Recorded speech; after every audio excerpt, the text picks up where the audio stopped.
Halo teman-teman, kembali lagi bersama Doyan Film. Kali ini kita akan membahas sebuah film berlatar belakang pada tahun 1931, di mana saat itu pemerintahan Australia sedang melakukan program pemurnian ras kala itu.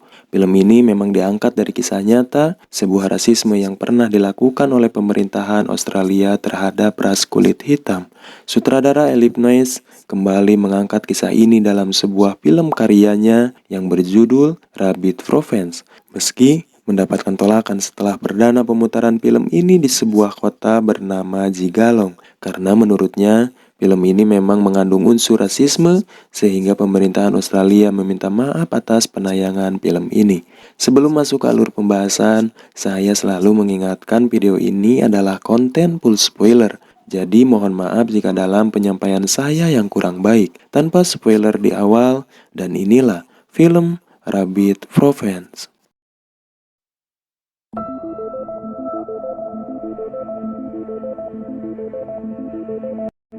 Film dibuka dengan memperlihatkan sekelompok kawanan bersenjata yang mendatangi sebuah perkampungan suku aborigin di Australia Barat yang bernama Jigalong. Mereka mengambil paksa anak-anak di suku itu dengan berniat membawa semua anak-anak tersebut ke sebuah asrama yang didirikan oleh pemerintahan Australia. Pemerintah kala itu berniat untuk melakukan sebuah perkawinan silang antara suku aborigin dengan ras kulit putih. Hal itu mereka lakukan untuk pemurnian ras kala itu, agar tidak ada lagi ras kulit hitam di negara tersebut. Mereka mengambil paksa anak-anak dari ras kulit hitam dengan paksa, tidak memikirkan tentang keluarga mereka maupun suku mereka. Salah satu anak dari suku tersebut ialah Molly, Grace, dan juga Desi.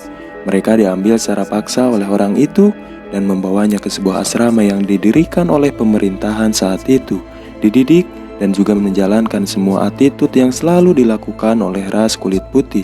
Hal itu membuat mereka sedikit canggung dan tanpa aneh. Hal yang biasanya tidak pernah mereka lakukan sebelumnya, membuat mereka sedikit tidak nyaman di tempat itu. Diperlihatkan seorang pria yang berasal dari suku kulit hitam yang bernama Modo. Dirinya adalah seorang penjaga yang ditugaskan khusus untuk mengawasi dan bertugas mencari anak-anak yang berusaha kabur dari asrama itu. Modo sangat handal dalam membawa kembali anak-anak yang sebelumnya berusaha kabur.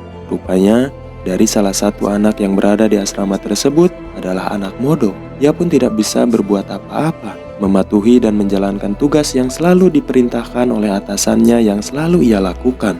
Hingga suatu hari, Modo berhasil membawa kembali anak yang berusaha kabur dari asrama itu. Hal itu disaksikan langsung oleh Molly, sehingga dirinya menyadari bahwa tempat tersebut bukanlah tempat yang baik bagi mereka.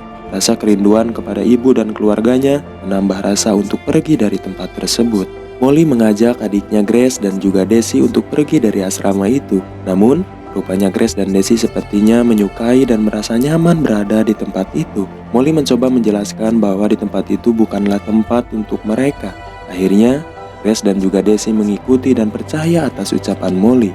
Di saat perawat sedang mengecek semua anak-anak di tempat itu, suster tersebut menyadari bahwa Molly, Grace, dan juga Desi tidak berada di kamarnya. Hal itu membuat Modo ditugaskan agar secepatnya kembali membawa anak-anak itu. Sementara Molly dan kedua adiknya berlari terus-menerus tanpa henti, berjarak 2.400 km untuk sampai kembali ke desa di mana keluarganya berada. Ditambah rasa ketakutan akan kejaran Modo yang mengikutinya kemanapun mereka pergi, hingga mereka rela berjalan dan beristirahat di tengah kegelapan hutan saat itu. Ditambah turunnya hujan begitu lebat. Pagi hari, mereka kembali meneruskan perjalanan mereka, hingga mereka bertemu dengan sebuah sungai di mana Molly berniat untuk menipu Modo dengan mengikatkan selai kain di ranting yang berada di sungai tersebut dan berjalan berlawanan arah. Namun rupanya Modo telah mengetahui bahwa itu adalah sebuah tipuan belaka dan mengetahui bahwa anak-anak tersebut berlari berlawanan arah dengan kain itu. Molly dan kedua adiknya sempat mendengar suara kuda yang ditunggangi Modo, namun dengan sigap mereka pun secepatnya bersembunyi dan alhasil Modo pun kembali kehilangan jejak mereka. Hari begitu sangat panas, di tengah teriknya matahari yang membuat seakan membakar kulit mereka, Molly dan kedua adiknya bertemu dengan kedua pemburu yang berasal dari ras aborigin yang sama. Dengan rasa iba, mereka pun memberikan sedikit daging hasil buruan mereka dan sebuah korek api untuk Molly. Rasa kegembiraan dirasakan oleh mereka, kelaparan yang mereka rasakan kini sedikit terobati. Di sisi lain, di mana pendiri asrama yang bernama Tuan Neville merasa tidak puas dengan kinerja Modo yang tak kunjung kembali dan membawa Molly berserta adiknya. Akhirnya Tuan Neville pun berusaha meminta bantuan polisi untuk mencari dan membawa mereka kembali ke asrama. Scene kembali memperlihatkan Molly yang sedang berusaha mengambil seekor ayam milik petani di sebuah desa. Meskipun Molly menyadari bahwa yang dilakukannya sangat tidak baik, rasa lapar yang dirasakan mendorong dirinya untuk mencuri dan demi untuk mengobati rasa lapar kedua adiknya. Hal itu sempat diketahui oleh istri pemilik ayam tersebut. Namun, rupanya wanita itu bersikap baik terhadap Molly. Bahkan dirinya memberikan makanan dan sebuah pakaian hangat untuk mereka bertiga. Setelah perut mereka terganjal oleh sedikit makanan yang diberikan wanita itu, akhirnya Molly berniat untuk melanjutkan perjalanannya. Sebelum Molly pergi dari tempat itu, wanita tersebut memberitahu agar Molly menemukan sebuah pagar kelinci dan menyuruhnya untuk menyusuri pagar tersebut dan akan membawanya ke desa mereka. Setelah melakukan perjalanan dengan mencari pagar kelinci, Molly bertemu dengan seorang wanita yang juga berasal dari suku aborigin. Dirinya adalah seorang pembantu dari ras kulit putih. Dirinya bernama Marvis. Marvis mengajak Molly dan kedua adiknya untuk bermalam di rumah itu. Namun, di saat hari mulai gelap, Molly mendengar seseorang mendatangi mereka. Rupanya itu adalah pemilik rumah sekaligus majikan Marvis. Patua itu rupanya memiliki niat jahat terhadap Molly dengan berniat untuk melakukan hubungan biologis dengan Molly. Untungnya Molly sedikit melawan dengan paksaan patua itu dan akhirnya patua itu pun meninggalkan mereka. Merasa tempat itu tidak aman lagi untuk mereka, Molly berniat untuk pergi malam itu juga. Namun Marvis yang mendengar keributan di kamar Molly, dirinya segera mendatangi kamarnya, membujuk agar Molly tetap menginap karena mengingat hari pun sudah larut malam. Tak berselang lama, patua itu pun kembali dengan membawa seorang polisi dan juga Modo. Marvis mencoba menyelamatkan Molly dan kedua adiknya dengan menyuruh mereka melarikan diri lewat pintu belakang di rumah itu. Dan akhirnya mereka pun berhasil meloloskan diri. Di pagi hari, Modo dengan seorang polisi mencoba menelusuri jejak-jejak mereka. Namun semakin lama mencari, jejak-jejak mereka tak lagi ditemukan. Dan akhirnya Modo pun kembali tak bisa menemukan mereka. Polisi yang ditugaskan Tuan Neville untuk mencari Molly akhirnya berniat untuk memberhentikan pencarian anak itu. Namun Tuan Neville bersikeras agar pencarian terhadap ketiga anak itu tetap dilanjutkan. Hal itu menyangkut reputasi dirinya sebagai pendiri asrama.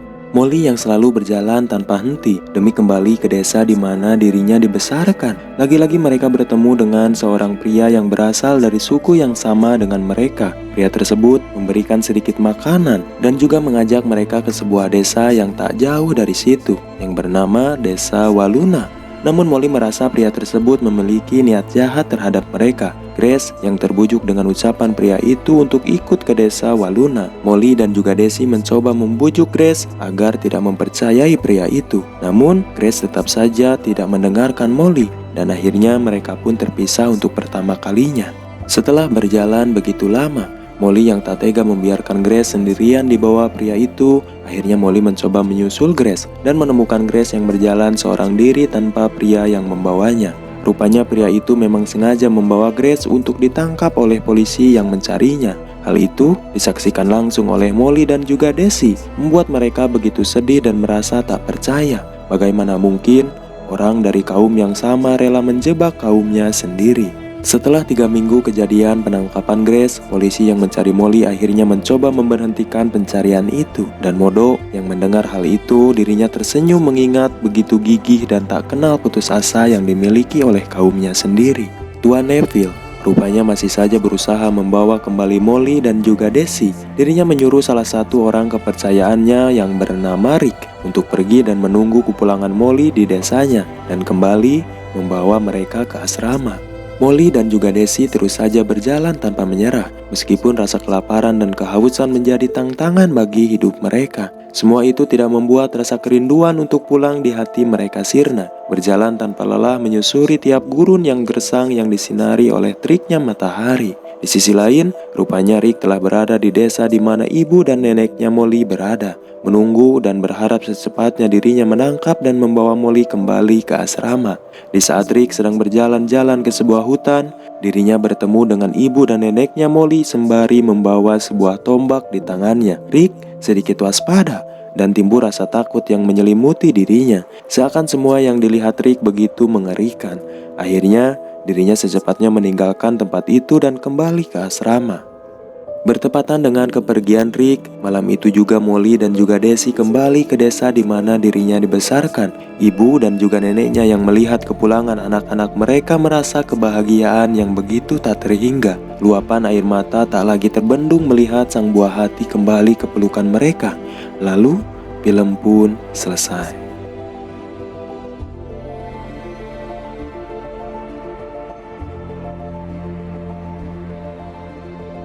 Cerita arahan dari sutradara Philip Noyce ini juga tersampaikan dengan tegas tanpa adanya sentimentalitas. Meskipun terdapat unsur rasisme yang ditampilkan di film ini, tidak membuat kita sebagai penonton merasa tidak nyaman. Justru kita akan disuguhkan dengan tekad dan kegigihan dari seorang kakak yang selalu melindungi adiknya. Ditambah, pemeran utama di film ini adalah anak asli suku aborigin yang sebelumnya tanpa pernah terjun dalam dunia berakting. Mungkin segitu saja pembahasan film kali ini. Terima kasih untuk kalian yang sudah menonton video ini sampai akhir. Semoga kalian sehat dan bisa bertemu di pembahasan film selanjutnya. Saya ucapkan undur diri. Assalamualaikum warahmatullahi wabarakatuh.